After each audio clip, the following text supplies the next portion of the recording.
Boom. Hello and welcome, everybody.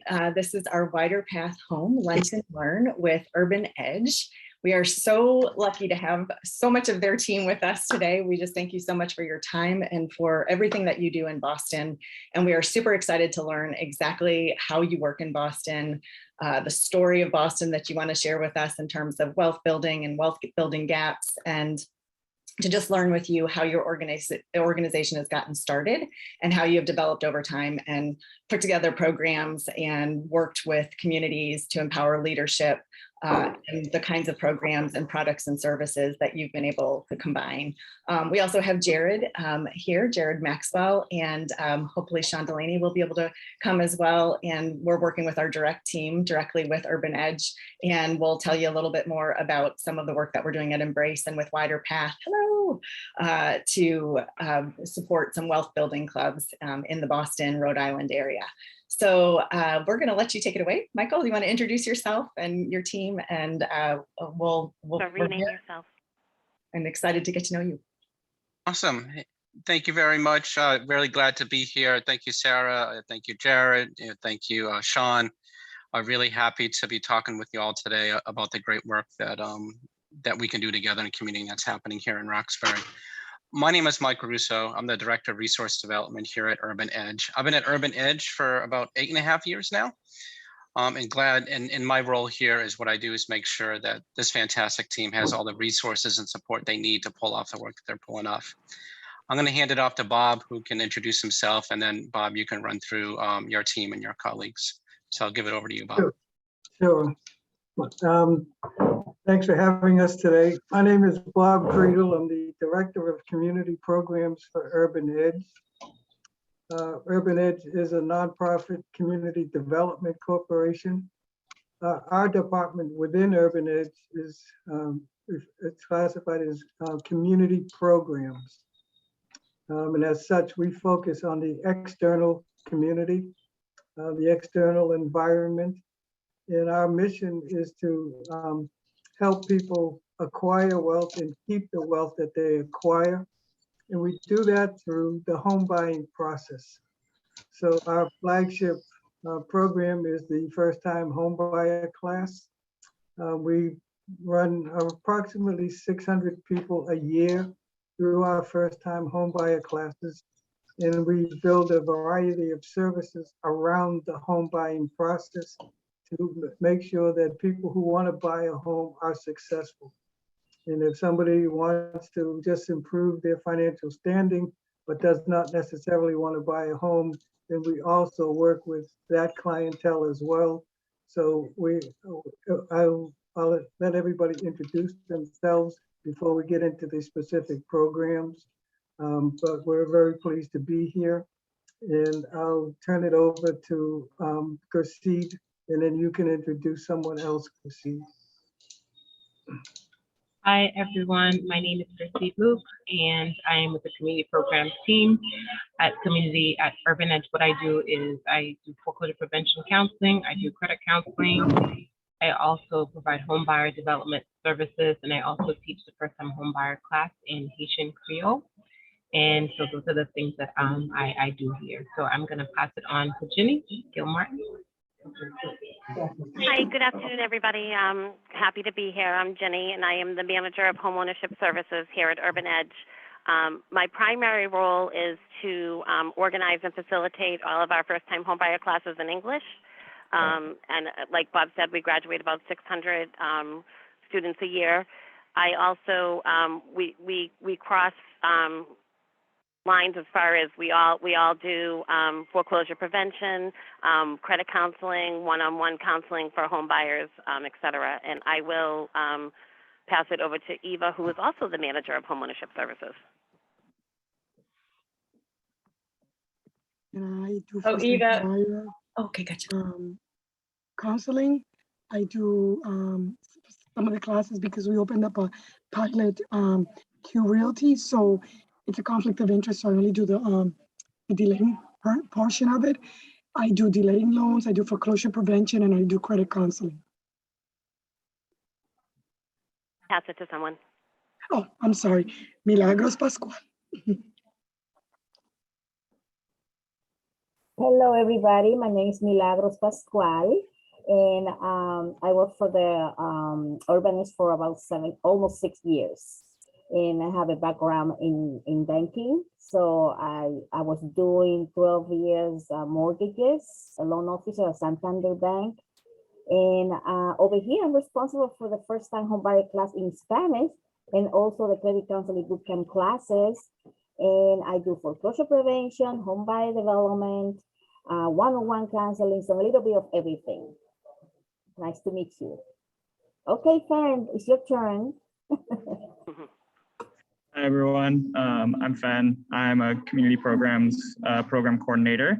And so I do data management and data entry, as well as any kind of administrative or organizational tasks that need to be done.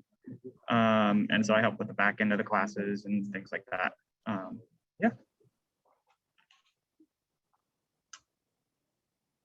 So we'll turn it back over to Michael.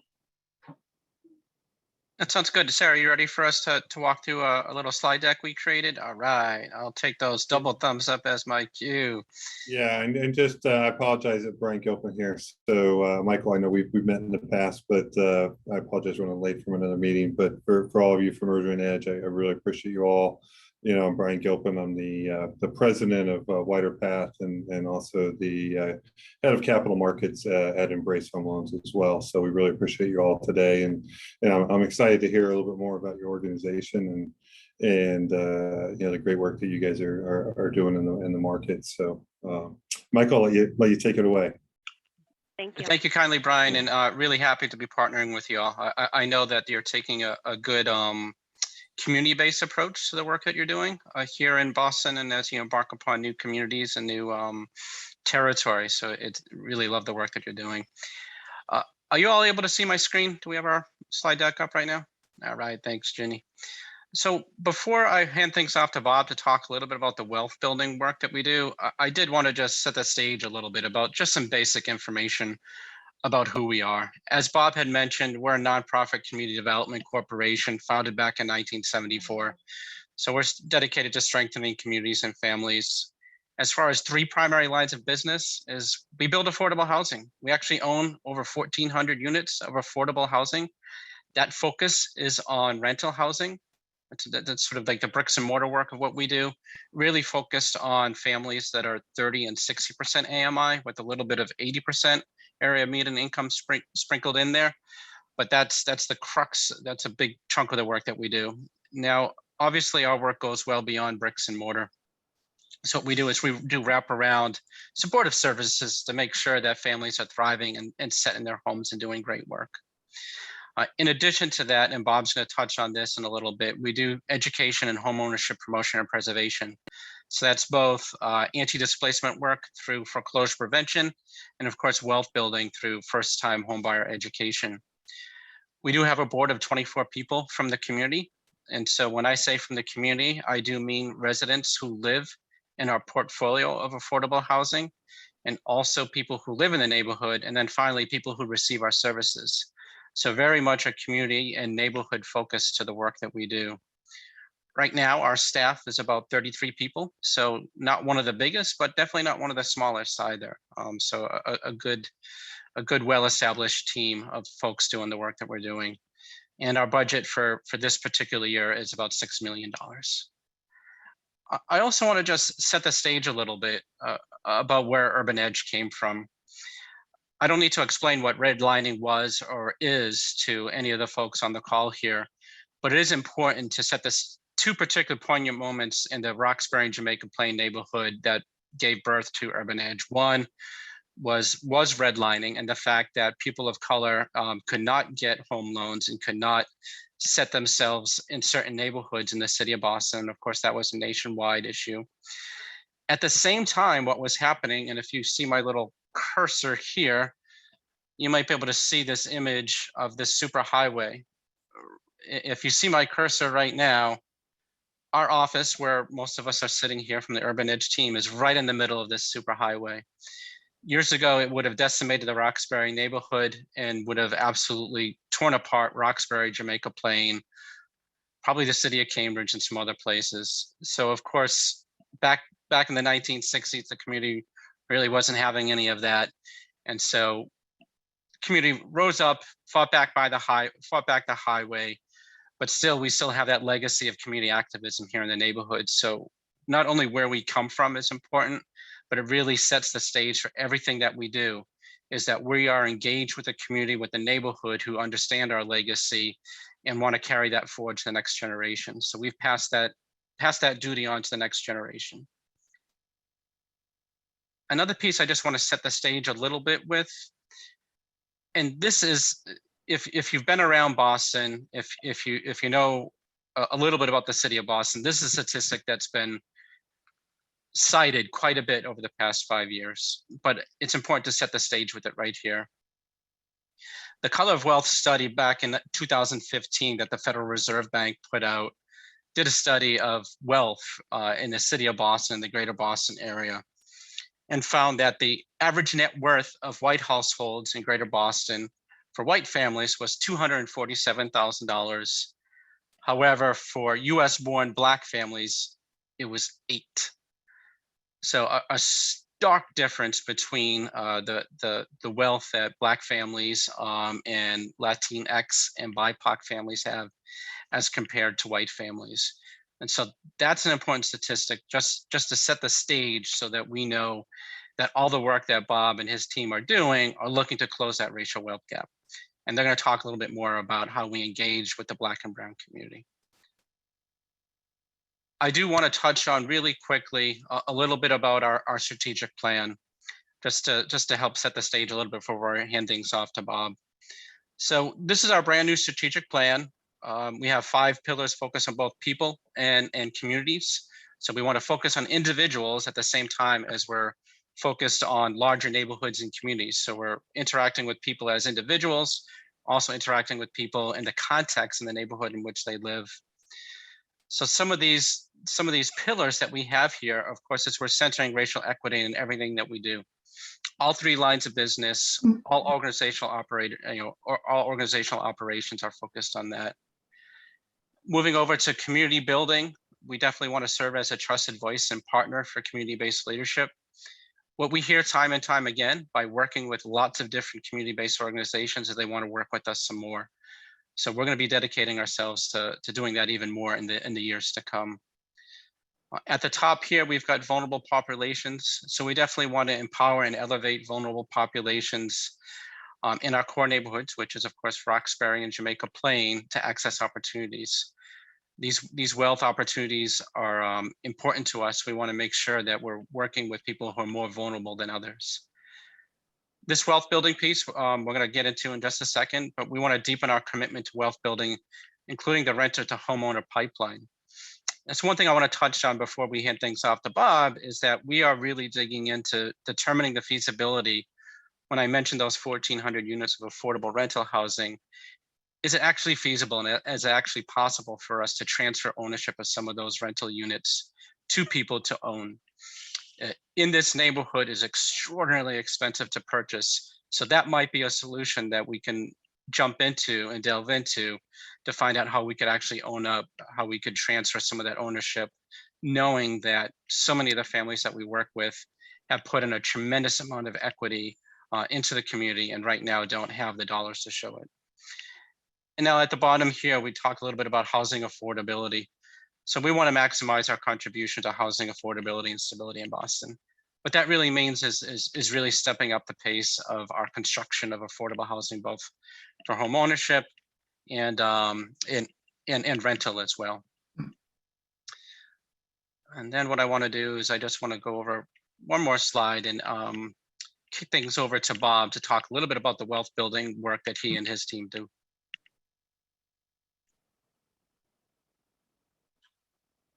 So did you want me to talk through this slide, Michael? That's correct. Yeah, you're on for the next couple of slides.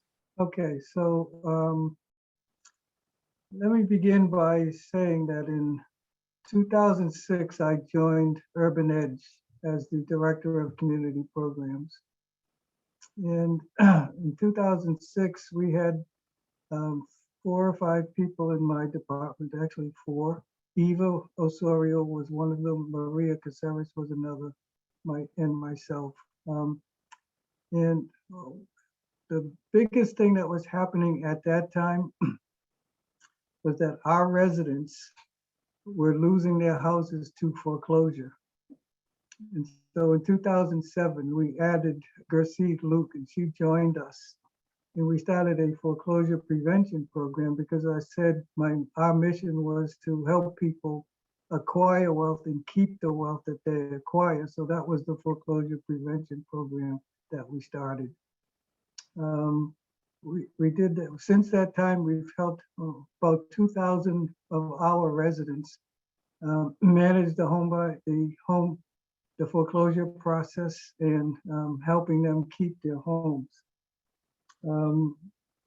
Eva was already involved with us, and she was doing a lot of rehab work and a lot of de-letting work and helping people keep their homes by getting money to either fix them up or de-let them.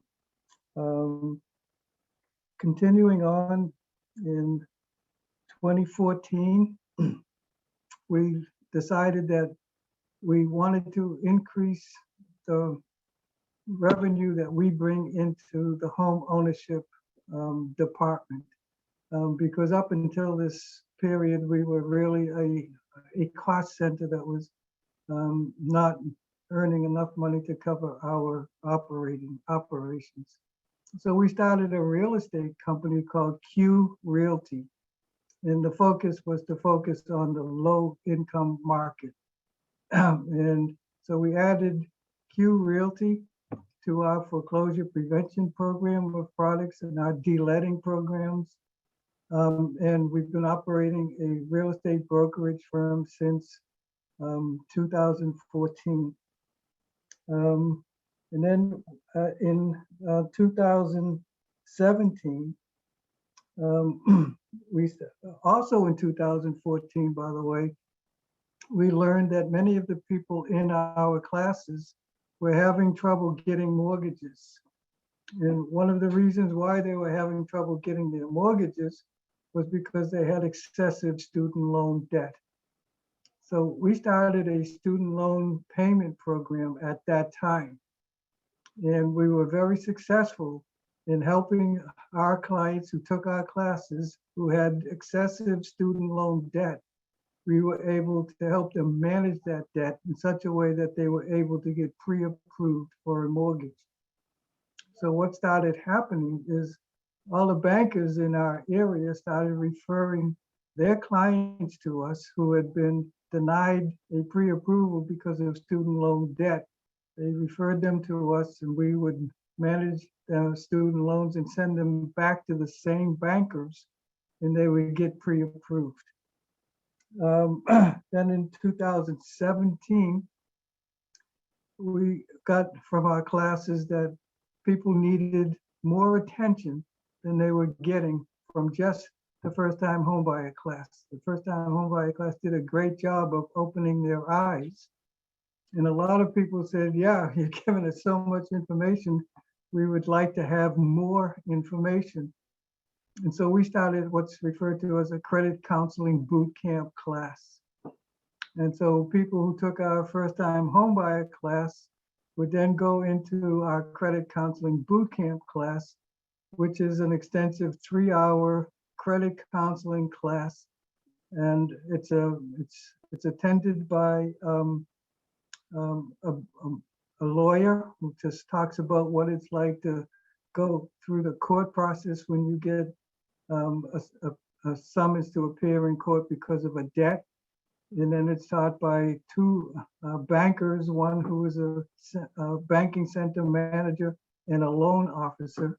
And they talk about how to use the bank to improve your financial position and how to get a mortgage. And then the manager that teaches that class is Milagros. Following the class, we assign a counselor to work with them one-on-one. And so we do intensive counseling. And then when somebody is almost ready, then we refer them to our home buying development specialist. So that was another thing that we added, and we added home buying development in 2019. And so that's our fleet of services that we offer to make sure that the people who come to us for education actually end up being successful in achieving their action plans, improving their credit scores, managing their student loans, whatever it takes. We have a service available to assist them to succeed.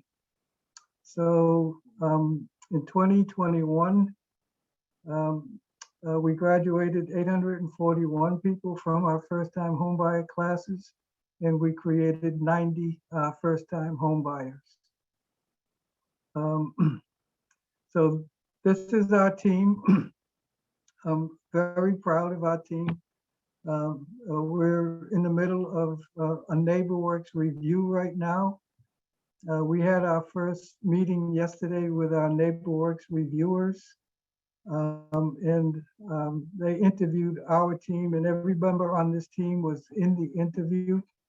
And that was supposed to be a 2-day meeting with NeighborWorks. It's not an audit, it's a review to determine how you're going to be rated by NeighborWorks, which is our national overseer of our organization. And we have an exemplary rating with NeighborWorks right now, and our review is to determine if we're going to keep our exemplary rating. So we were supposed to meet with them for 2 days, and we got an email from them today saying that based on the meeting that we had with them yesterday and the information that we provided for them, that they got all the answers to all of their questions, and they didn't need to have a second meeting with us. And so we're taking that to mean good news.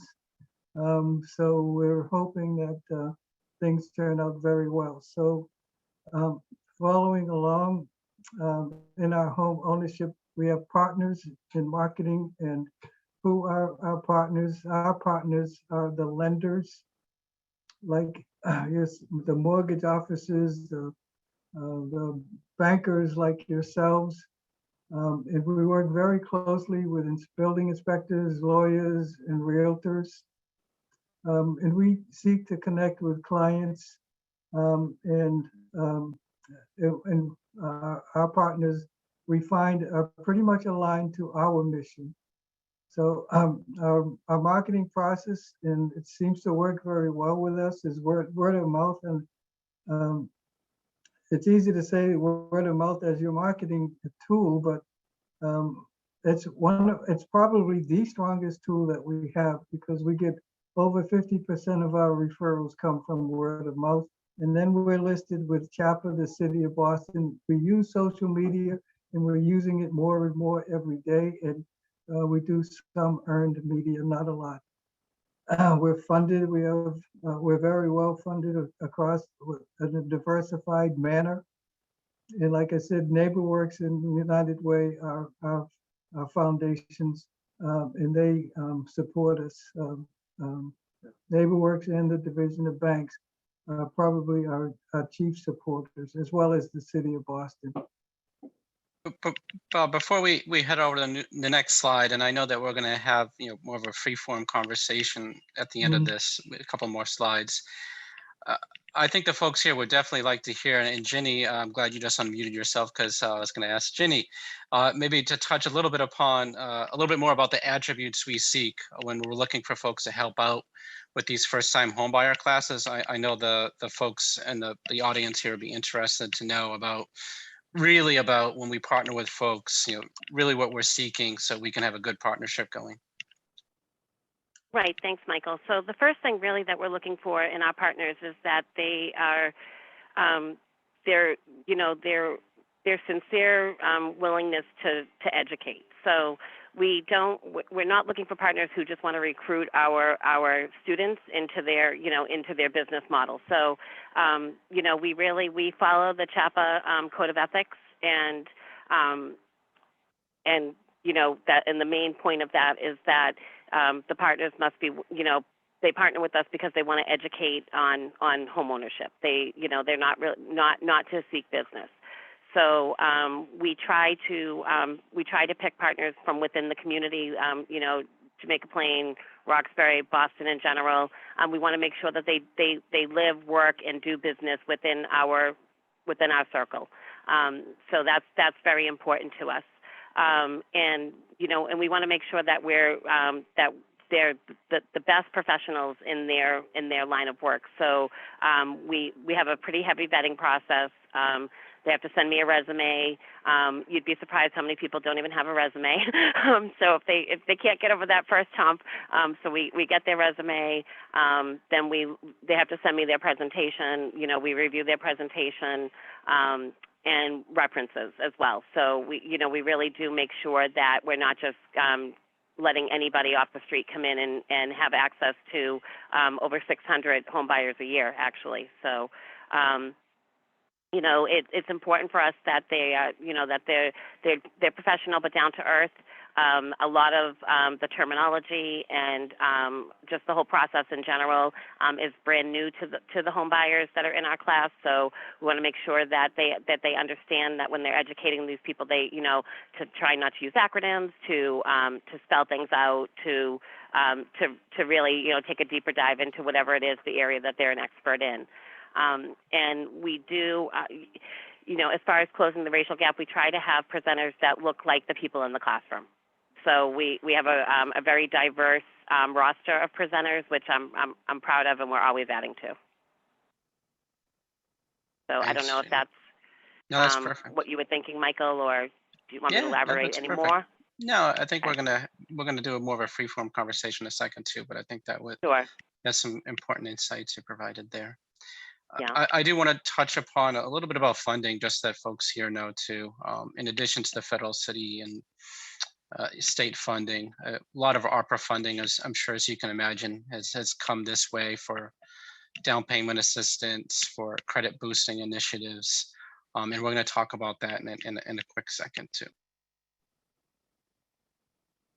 But now I just want to move on to maybe Bob. You can talk a little bit about the secret sauce about our approach to wealth building. I think this is important context for folks here on the call to understand and to know.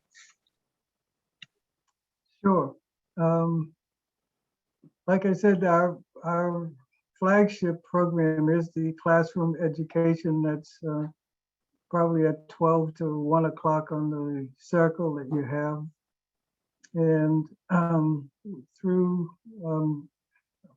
our surveys and the response from the people in our classes, we then added our credit counseling boot camp class. And from that, we are now launching into our wealth building program that we have initiated through our strategic plan. So we're in the process of launching our 5-year strategic plan. And actually, we've made a 3-year commitment within the plan for wealth building. And so Urban Edge has allocated $3 million over 3 years to assist people with certain wealth building products. So amongst those wealth building products are the first thing would be matched savings. And so we have 3 matched savings programs. The first one is a stash program, which is a savings program with one of our partners, which is MAHA, which is Mass Affordable Housing Alliance. And that program is designed to enhance the ability of first-generation homeowners to be able to buy a home. And so the program initially says that if you save $2,500 within a year or 2, that they will match it with a 2-to-1 match. So they'll give the homeowner or the potential homeowner an additional $5,000. And Urban Edge's contribution to that program is that we'll give them an additional $2,500. So when they complete the program, they'll have $7,500 of matches plus their own $2,500 that they've saved for a total of $10,000. So that's designed for first generation homeowners that want to buy in Boston.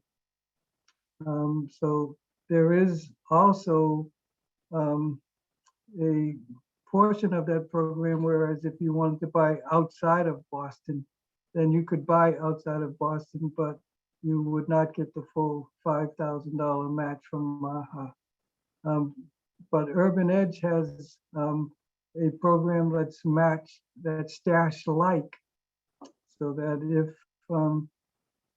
anybody that coming into our program, they can either buy in Boston or outside of Boston, and they can go into a stash-like program and get a $5,000 match if they save $2,500. And the last match savings program is with the city of Boston. They've given us $500,000 over 2 years. And if somebody improves their credit score by 20 points or is able to get their credit score to exceed 640, then the city of Boston will give us the ability to give them a gift of $5,000.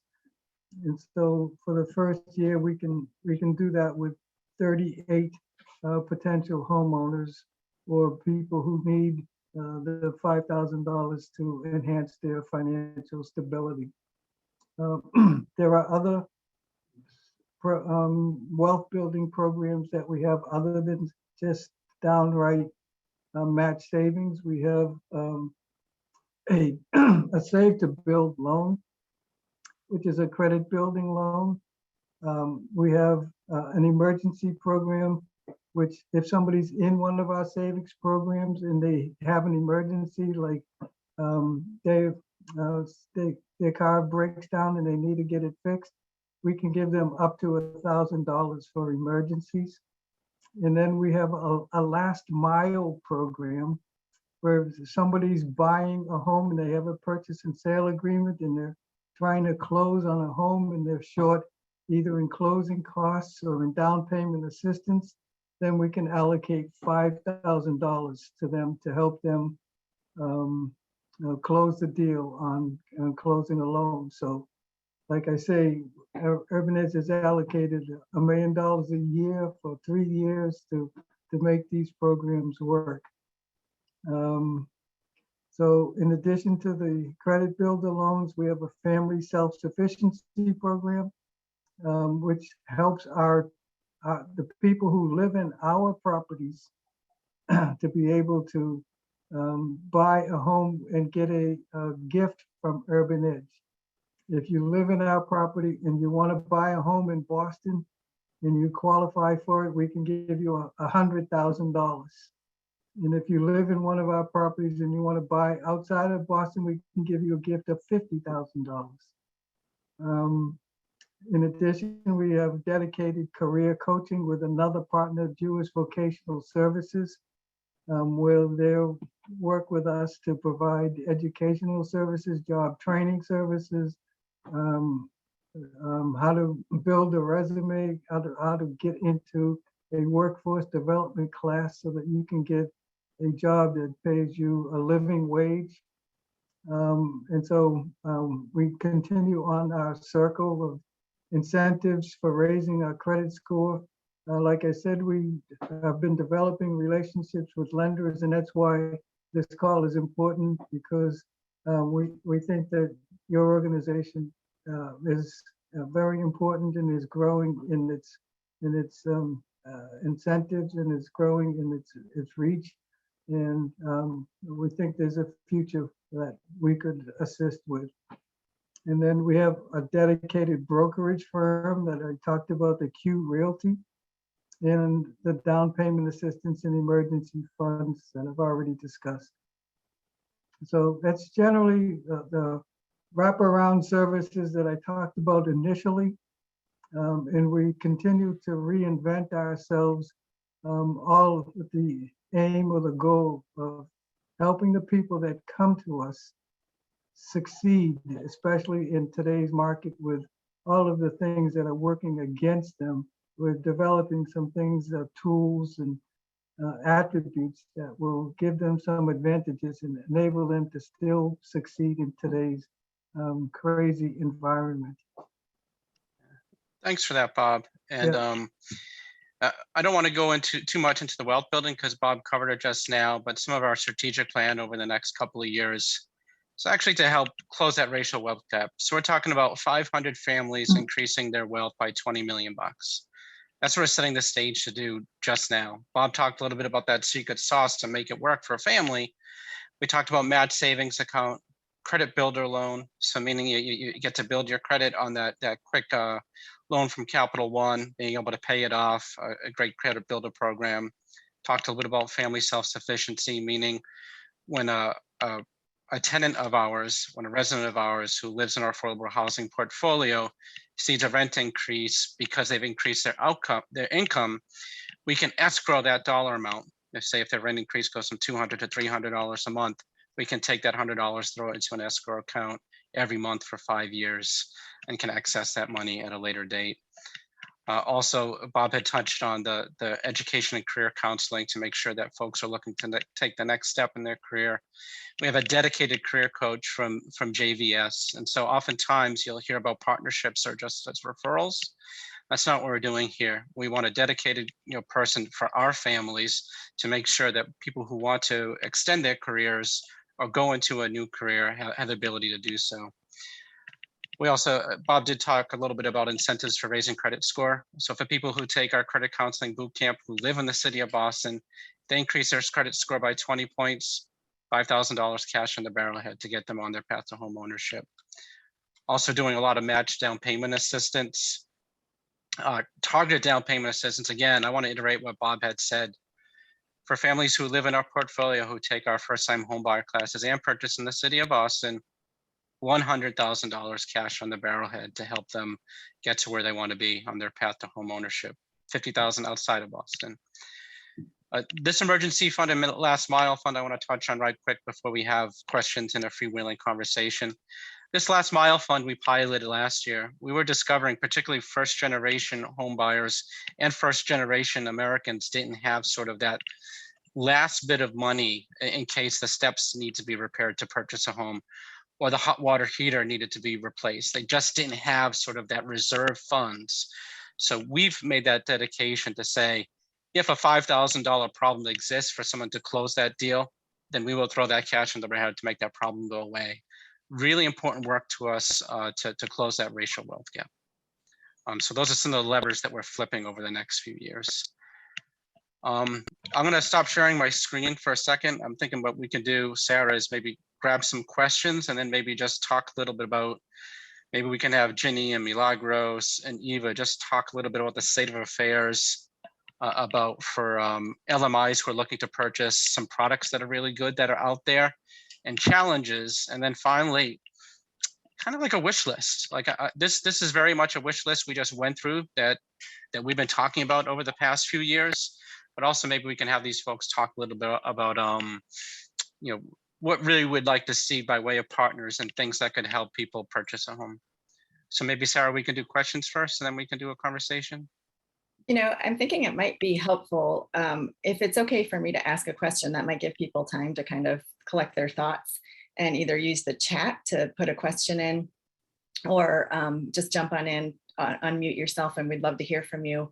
Any questions that you have for Urban Edge. As you're hearing, this is a very comprehensive community development corporation, and they have been working strategically to problem solve with first-time home buyers what they exactly need and the kinds of programming that is going to help them get into home ownership. And it's cumulative because there's a streamlined approach so that people anywhere on the spectrum of home ownership can enter into the field of home ownership and understand how and what they should do at what stage of the game to get themselves prepared for home ownership. So this is an incredibly comprehensive organization. We are just absolutely thrilled about everything that you're sharing.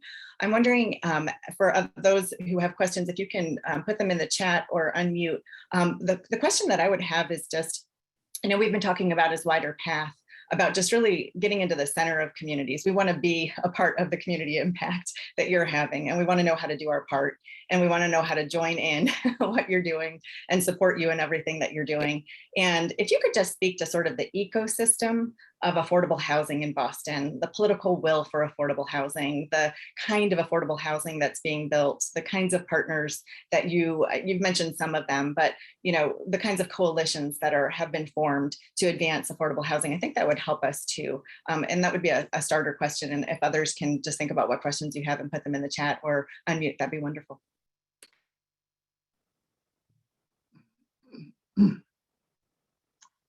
That's a loaded question. That's a lot Yeah. of that's a lot of question in one question. So maybe we can break it down a little bit.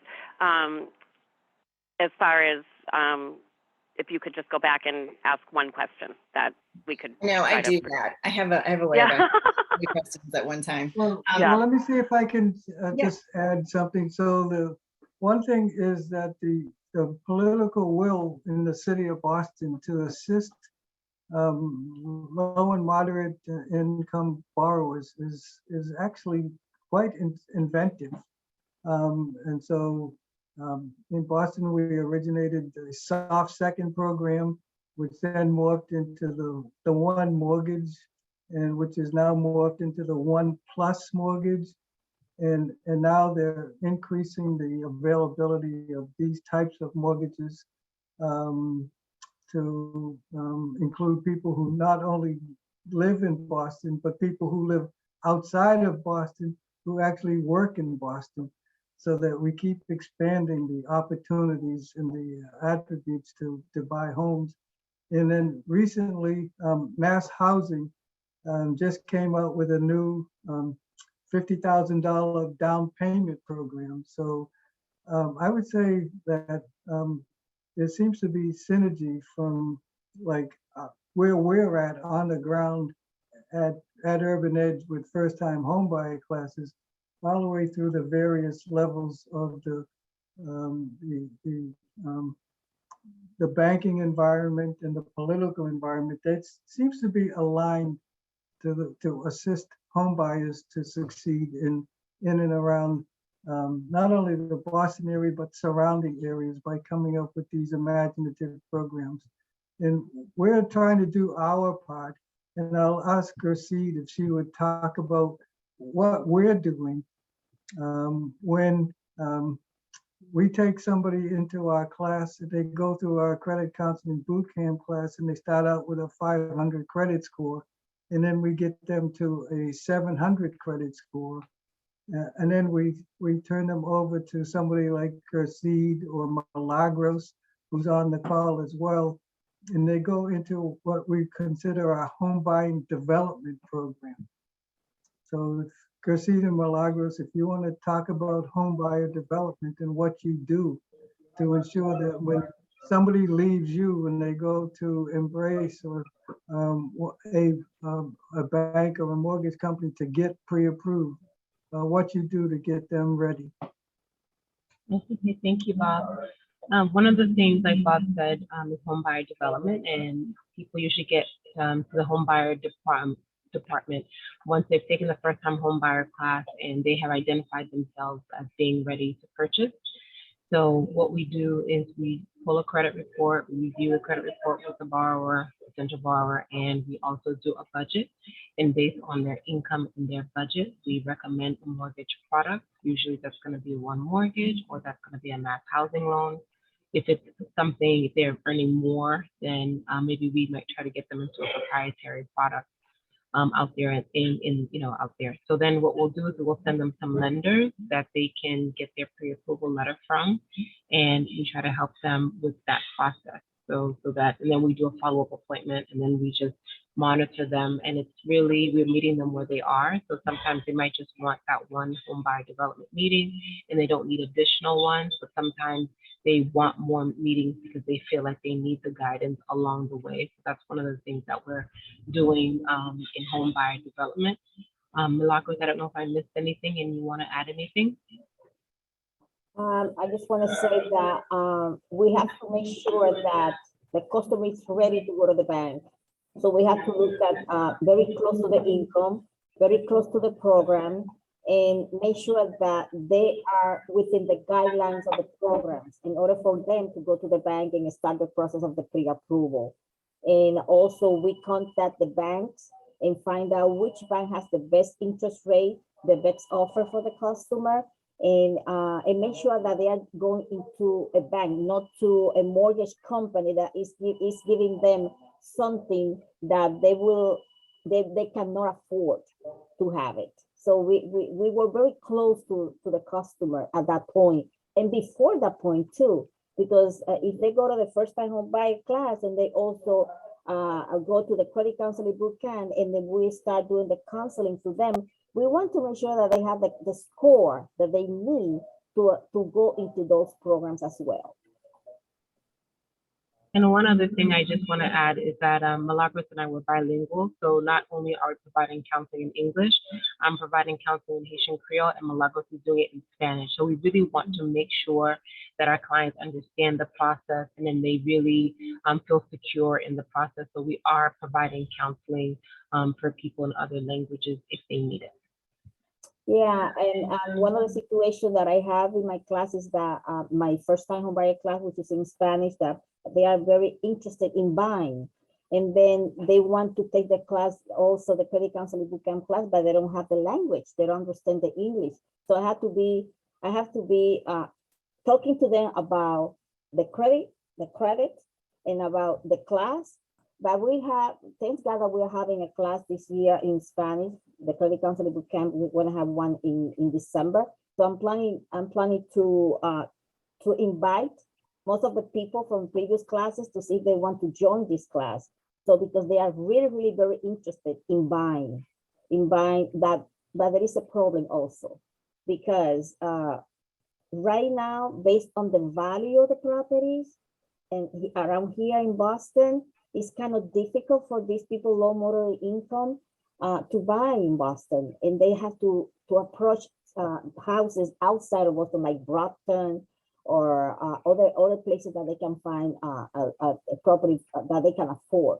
And it's kind of difficult because when we talk about these programs, like the One Plus Boston and the One Mortgage, that the One Plus Boston is only Boston, and then Boston is difficult to find a property for this type of income, the low moderate income track people. So I don't know, hopefully something's gonna happen, the rate is gonna go down again, and then they can be, because one of the things also that we are seeing is that some people have been pre-approved when the rate goes very low, like in the 1-2% and under these programs, and now the interest rate went up for probably over 5%, over 4%. And then those people that are pre-approved already, they are not willing to buy at this moment, because now the pre-approved is not the amount that they were pre-approved before. So we are confronting all this situation right now, and then we might have lower people buying this year because of that.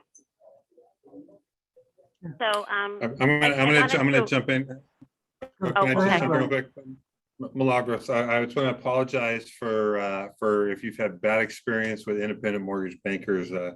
Our branch manager down in Rockville, Maryland, hopefully we'll give you a new thought on non-depository lenders.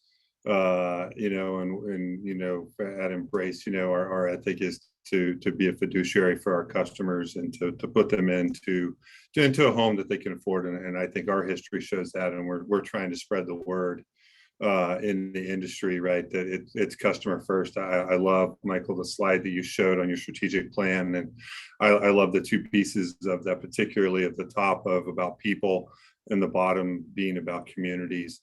And ultimately that's what we're about at both Embrace and at Wider Path. It's first about the individuals, right? It's about people, it's about families and homes, and then secondly, right, it's about strong communities. And from our first conversation we had with you all, I love your comprehensive approach to trying to help grow and help sustain the Boston area. And obviously there's a whole history of race and then challenges financially And I just love what you guys are doing of trying to attack all of those. And there's a bunch of different efforts that takes place, right, to make that. And you guys have a whole village here of folks, right, that are specialists in making sure you have a comprehensive health for your family. So I just love your work. So give us independent mortgage bankers another chance. So Most I wanted definitely. to speak to the question just in so the chat. I'm sorry, we're all talking at the same time. I'm sorry. I wanted to speak to the question in the chat that we do sometimes work with independent mortgage brokers. The problem, I think, what Milagros was saying is that the one mortgage is only offered by banks. It's not offered by mortgage brokers. So that is the proprietary product that we like our clients to get into because it's got the lowest interest rate. It has no PMI. It's partially subsidized depending on their income. So we have to start there first. But we definitely we have, I won't name them, but we definitely have other lenders that we work with. And we just want to make sure that before clients get into an FHA product, that they've done the research and understand that there are other products up there. But I agree with Jeannie, we do have mortgage brokers on our list and on the actual city participant list. So we just wanted to make that clear, Brian. Yeah, we do, and I'll be glad to add Embrace as one of the trusted mortgage companies that I will refer my clients to. I have no problem doing that. I do refer some clients to mortgage lenders, mortgage companies, if they don't fit into those other two products. And we have been working together. So we have referred clients across organizations. So we love you. We love working with you. We're grateful. The other thing to be aware of is that where our clients are buying at this point in time, probably 60 to 65% of our placements now are outside of Boston. And they're getting further and further away. But it's really at the preference of the person who wants to buy where they live. So wherever they live and it's affordable, we assist them in getting into those. And we've been very successful in neighborhoods or like Brockton, North Attleboro. So we're not confined to any geographic area. It's whatever situation will make the homeowner or prospective homeowner the most successful. And so it seems to be the better variety and our ability to work with a number of different brokers, bankers. It's all to the benefit of our client, and we're very open to that, and we push forward, and we try to be as cutting edge as possible for the benefit of the people that we're working with. And I think it's important to harken back to what Bob had mentioned earlier, that we graduate over 600 families a year from our first-time home buyer classes. That means we need products everywhere, products that can do all sorts of things for all sorts of people. And so we're glad that you all at Embrace, have those different products, because we need them all. Any kind of product you can think of is going to fit some of the clients that we're working with. So we're really glad that you have those products, because with that kind of volume, we definitely need something that fits as many people as possible. So I think in our last couple of minutes, if we could speak to, what kind of advocacy is happening in Boston around the building of affordable housing? Where do you see maybe some hope for, people who are, or organizations who are building affordable housing? And also what kind of a role, we're working with you, we're working with Empath. Empath does financial literacy work. We're helping send clients your way through some first-time homebuyer workshops that we're doing, and starting to get a wealth building club off the ground. There are other ways that the people can get involved, but what else could we do? What else would you recommend as a solution for lenders and for those of us who care about community development and making sure that we're serving first-time home buyers? Are you talking bricks and mortar, Sarah? Yeah, I think I think for the affordable housing, yeah, the bricks and mortar, like who's doing actual building of affordable housing? So that's starting to come back a little bit now. I think both the Fed and the state, I wouldn't say walked away from bricks and mortar funding of affordable housing, but the focus was on rental for quite some time. And much to what Bob touched on earlier is that I think the sort of the feeling is starting to kind of come back to that wealth building piece. People are starting to have an awakening to this racial wealth gap and understanding that if you keep on building rental housing, you might be exacerbating that very statistic that we led off with. And so it's good to see that the Fed and the city and the state are starting to come around to that. And that's something that will be part of our future bricks and mortar, at least at Urban Edge, is to really start to delve into that. Reason why we hadn't done the bricks and mortar home ownership for a few years now is because that's not where the funding was. So now the funding is starting to come down the pike, and we're more than happy to see that because we're more than happy to deliver that to the neighborhood. So I would say, as far as advocacy goes, the more that you see that and the more that you can talk to your elected officials about the importance of both the bricks and mortar and that down payment assistance, those are things that we can vibe off each other on to really say, hey, look, let's get the down payment assistance going, let's get the education going, and let's get the bricks and mortar all going, not only in Boston, but in some of these transit-oriented corridors. So in any place that you can think of, I think that that's a piece that could always be helpful.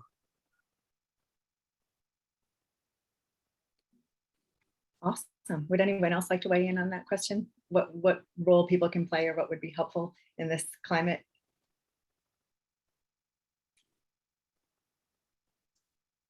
Yeah, hi guys, Sean Delaney from Embrace. First, I'd like to say the amazing work that you're doing is off the charts. I mean, you went through everything. It's every single facet of not even home buying, but just financial literacy. You guys have it covered. So one of the pieces that I did notice was there were, I think, and I don't have the numbers in front of me, but what I can recall, there were 890 individuals who made it through the home buying course that you guys offered last year, with 90 of those people able to go out and purchase a house, which is absolutely wonderful. And my question is, of the 890 or whatever it had been, of the 90 that were able to go buy it, and did we identify, or were you able to identify the other people who weren't able to purchase houses? If there's anything that you have identified that may be something we could help out with, I would love to know if there was something in particular that was stopping them from purchasing a home, other than obviously credit and income and all the usual stuff. But if there's anything that we can lend our expertise in to maybe help people get over that line, and things that you identified would be fantastic.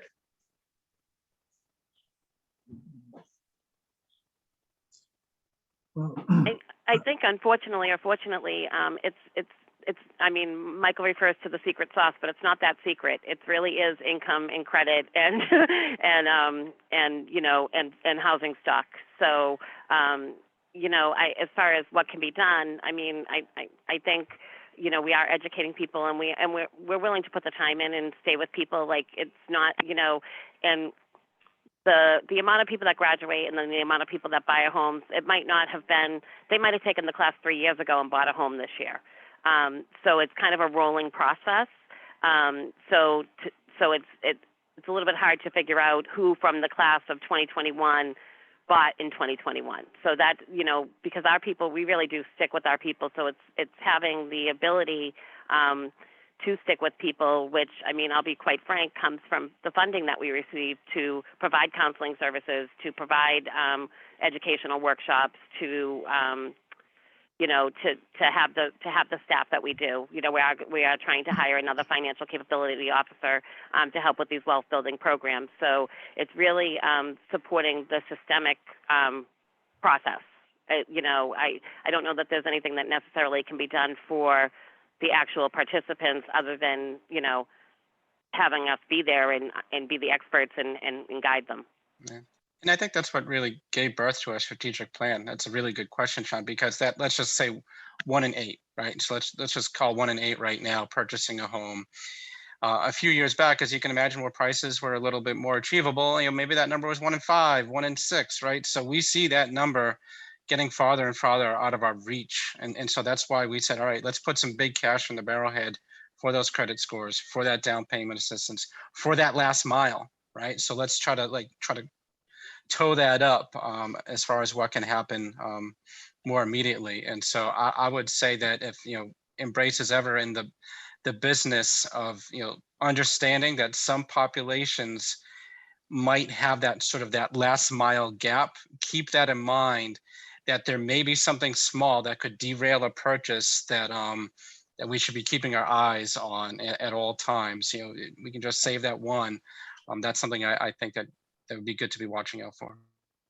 Yeah, it used to be 1 in 2, Michael. There was a period when people that took our classes, 50% of the class would buy.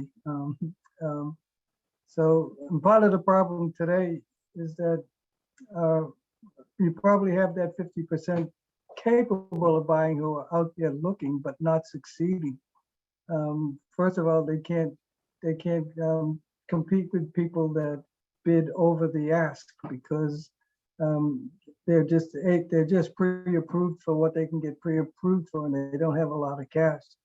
And the other area is that we have to stay with them to get them to not get discouraged.